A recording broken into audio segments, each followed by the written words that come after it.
안녕하십니까. 조선족 개똥 철학입니다. 오늘은 시진핑이 무슨 말을 하는지 한번 봅시다. 시진핑이 제조강국에 대한 중요 논술이라는 책이 출판된다고 하네요. 그런데 제조강국이라는 것은 경제적인 측면에서 보면 경제 전문가가 논술을 하거나 강의를 하는 것이 맞다고 생각하는데 어째서 시진핑이 구석구석 시시콜콜 다 참견하려고 하는지 모르겠습니다. 암만 자기가 한 나라의 책임자라고 해도 낄 때가 있고 안 낄 때가 있는데 똥인지 된장인지 구분을 못하고 아무데나 끼는 것은 참 안타깝네요. 하지만 우리가 간과할 수 없는 것이 중국이란 나라는 독재자 동물원이라는 것입니다. 하여서 어쩔 수 없이 시진핑이 모든 걸 책임지고 짊어질 수밖에 없다는 것이죠. 왜냐하면 중국이란 나라는 철학이 없고 중국 사람들은 개념이 없기 때문에 어쩔 수 없이 동물원에서 동물로 살아가야 하는 현실을 부정할 수가 없고 동물들한테 업무를 맡길 수 없기 때문에 시진핑이 모든 업무를 도맡아 보는 것이 어쩌면 합리적일 수도 있다는 것입니다. 중국은 90년대 중반부터 외자기업을 대대적으로 받아들이고 고도 성장을 한 나라입니다. 하지만 2012년 시진핑이 집권하고 2018년까지는 그나마 순탄하게 성장하더니 어느 순간 코로나가 터지고 외자기업들을 중국에서 몰아내더니 중국 경제는 수직 하강하기 시작하였습니다. 그럼 왜서 이런 일들이 일어났을까요?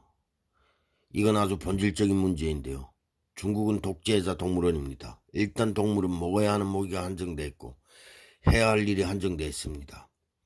그런데 외국 자본이 들어오고 외국 문화가 들어오다 보니 동물들이 사람 행세를 하려고 하고 자기가 먹어야 하는 것과 해야 하는 행동이 동물원 규칙 규범을 벗어났던 것입니다. 이건 동물원을 운영하는 시진핑으로서는 도저히 용납할 수가 없는 것이었습니다.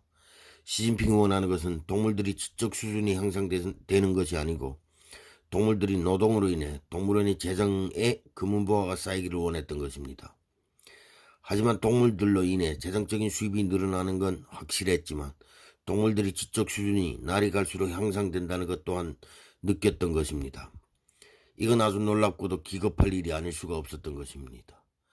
왜냐하면 한족이라는 민족은 스스로가 국가를 확대하거나 부강하게 만들어 본 적이 없기 때문에 누군가가 만들어주지 않으면 그들은 절대 진보적인 사상을 지향하지 못한다는 것입니다.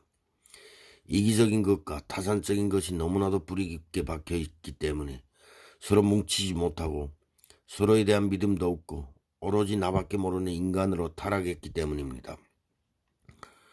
청나라가 집권하면서 티베트, 몽골, 여진, 위구르 등등을 통합하고 수복하지 않았으면 지금처럼 거대한 중국은 존재하지 않았을 것입니다. 시진핑 입장에서는 이민족으로 인해 공짜로 얻은 중국 땅을 그냥 놓아줄 리는 없고 동물이라고 여기고 영원히 부려먹으려고 생각했던 중국인들 또한 지적 수준이 점진적으로 향상되니 기겁을 하지 않을 수가 없었던 것입니다.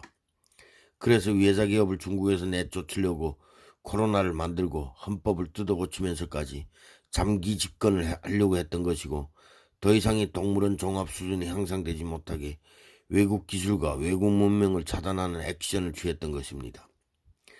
본론으로 돌아와서 지금의 중국은 외국 문명과 외국 기술을 다 차단하고 지금 와서 기술 강국을 외치면서 동물들을 동요하는 것일까요?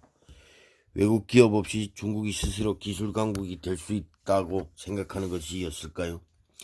아마 시진핑이도 바보가 아닌 이상 동물들을 데리고 기술을 향상시킨다는 것은 어부질이라는 것을 알 것입니다. 궁극적으로 제조강국론을 내세운 것은 기술 향상이 아니고 결국은 동물들이 동물이라는 것을 까먹지 말고 동물답게 살아라고 공산당 사상을 다시 한번 강조하고 세뇌시키려고 하는 속셈은 아닐까 생각합니다. 감사합니다. 오늘은 여기까지 하겠습니다.